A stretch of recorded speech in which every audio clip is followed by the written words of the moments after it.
Okay, this is our HQ Air Hydroxyl personal unit. Let's look at how to do the operation on this personal unit. You have to hold the on button down for a period of up to 5 seconds, and you'll see the fan, and the number is the fan speed. Press the M button, and this is for Wi-Fi. This is only for diagnostics, so you don't need to worry about that. This is the minutes, so it's on a timer.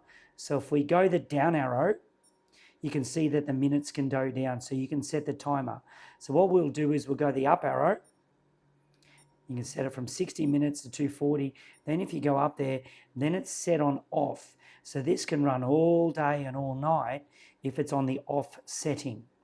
Now we'll press the M button again. This is 3 hydroxyls. So this is setting 3. We'll go up to setting 7. So that's maximum hydroxyls. This would be for a large area between 120 and 150 cubic meters.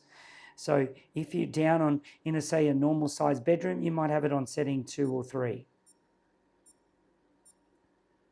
If it's a really small room, maybe 1 to 2. Okay, now we're going to go to the fan setting. Press the M button.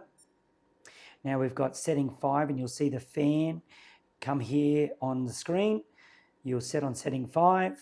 We'll go down to setting 4,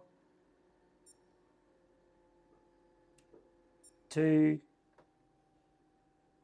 and you'll see there's significant noise reduction. I'll just pause for a second. And this is where the fan comes out down below.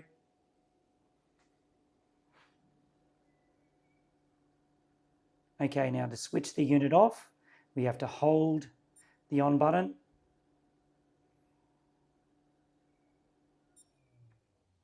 Okay, that is how you use our HQ Air Hydroxyl personal unit. Thanks for watching.